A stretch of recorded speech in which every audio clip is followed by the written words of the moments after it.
এই ভিডিওতে এবং নেক্সট পরের কিছু ভিডিওতে আমি দুইটি মেথড নিয়ে কথা বলবো। এর মধ্যে একটা হচ্ছে অ্যাফিলিয়েট মার্কেটিং এবং অপরটি হচ্ছে মাই ফেভারিট ড্রপশিপিং, যা আপনি আপনার ই-কমার্স সাইটের মাধ্যমে করতে পারবেন।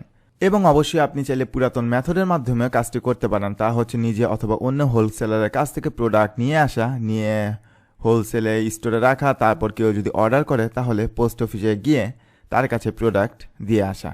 এটা হচ্ছে ওল্ড ওয়ে। বাট আমি যে দুইটি মেথড নিয়ে কথা বলবো, এই দুইটি মেথডে আপনার আগে থেকে প্রোডাক্ট কিনা লাগবে না, এমনকি তা স্টোর করে রাখার কোনো ঝামেলা নেই। আমি ফার্স্ট যে মেথডটি নিয়ে কথা বলবো সেটি হচ্ছে অ্যাফিলিয়েট মার্কেটিং। অ্যাফিলিয়েট মার্কেটিং হচ্ছে অন্যের স্টোরের প্রোডাক্ট প্রমোশন করা নিজের স্টোরে। এর জন্য ফার্স্টে তাদের টার্মস অ্যান্ড কন্ডিশন মেনে চলে তাদের অ্যাফিলিয়েট অ্যাডভার্টাইজিং যে প্রোগ্রাম সেটাতে অ্যাপ্রুভাল পাওয়া লাগবে। তারপর তাদের যে প্রোডাক্ট ডিসক্রিপশন টাইটেল সব কপি পেস্ট করে নিজের স্টোরে দেওয়া লাগবে।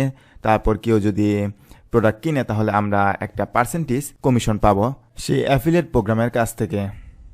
সেকেন্ড যে মেথডটা সেটি হচ্ছে ড্রপশিপিং আমরা করব মোর ইনকাম মানি জেনারেটের জন্য। এর জন্য অন্য কোনো স্টোরের প্রোডাক্টের ইমেজ টাইটেল সব কিছু আমরা কপি পেস্ট করে নিজের ওয়েবসাইটে দিব এবং প্রাইসটা একটা হায়ার প্রাইস সেট করব। যেমন এই ক্ষেত্রে এক জোড়া জুতার জন্য অরিজিনাল প্রাইস যেখানে $15 আমরা আমাদের স্টোরে দিব সেটা সেট করেছি $35। যখন কোনো কাস্টমার $35 দিয়ে আমাদের স্টোর থেকে জুতা কিনবে তখন আমরা সেই পার্টিকুলার মেইন যে স্টোর সেখান থেকে কিনে $15 কাস্টমারের কাছে দিয়ে দিব এবং আমরা $20 কিন্তু এ থেকে সহজেই ইনকাম করে ফেললাম। এটাই মূলত ড্রপশিপিং। প্রতিটা মেথডেরই সুবিধা এবং অসুবিধা আছে। অ্যাফিলিয়েট মার্কেটিং এর সবচেয়ে বড় সুবিধা হচ্ছে কেউ যদি আমাদের স্টোর থেকে প্রোডাক্ট অর্ডার করে তাহলে আমাদের আর তেমন কোনো কাজ করা লাগবে না, আমরা ডিরেক্টলি কমিশনটা পেয়ে যাব এবং কোনো পেমেন্ট গেটওয়ে আমাদের ওয়েবসাইটে সেট আপ করার দরকার নেই। এছাড়াও স্টোরের লিঙ্ক, অ্যাফিলিয়েট লিঙ্ক আমাদের ওয়েবসাইটে সেট আপ করার পর মোটামুটি আমাদের আর তেমন কোনো কাজই করা লাগবে না। এবং তার অসুবিধা হচ্ছে অ্যাফিলিয়েট মার্কেটিংয়ের কমিশন খুবই অল্প, ইন বিটুইন 3 to 20%। এছাড়াও পার সেলে কমিশন বাড়ানোর জন্য আমাদের কোনো কিছুরই করার থাকে না এই অ্যাফিলিয়েট মার্কেটিংয়ে। এবং অ্যাফিলিয়েট মার্কেটিংয়ে আমরা যেই প্রোডাক্ট ইচ্ছা সেই প্রোডাক্টই সেল করতে পারবো না, সেল করার আগে আমাদের সেই পার্টিকুলার অ্যাফিলিয়েট প্রোগ্রাম থেকে অ্যাপ্রুভাল পাওয়া লাগবে। ড্রপশিপিংয়ের সুবিধা হচ্ছে উই ক্যান মেক মোর মানি, কারণ আমরা প্রোডাক্টের প্রাইস নিজেরাই সেট করব এবং ডিরেক্টলি আমরা কিন্তু পেমেন্টটা পেয়ে যাব কোনো কাস্টমার অর্ডার করার সাথে সাথেই। আর এতে কোনো অ্যাপ্রুভাল প্রসেসের দরকার নেই, আমরা যেই প্রোডাক্ট ইচ্ছা সেই প্রোডাক্টটি আমাদের ওয়েবসাইটে সেল করতে পারবো।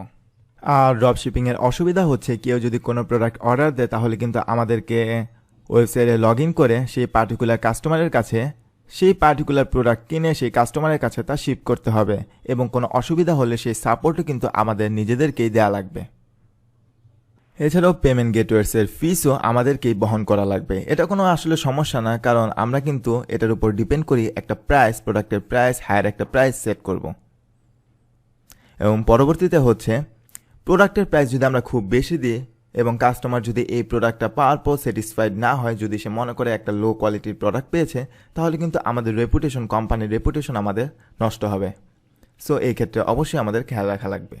সো আমরা আমাদের ই-কমার্স ওয়েবসাইটের মাধ্যমে নিজেদের প্রোডাক্ট নিজেরা সেল করতে পারবো। এছাড়াও আমাদের ওয়েবসাইটের মাধ্যমে অ্যাফিলিয়েট মার্কেটিং করার পাশাপাশি ড্রপশিপিংও করতে পারবো। এখন কথা হচ্ছে কোন মেথডটা ভালো।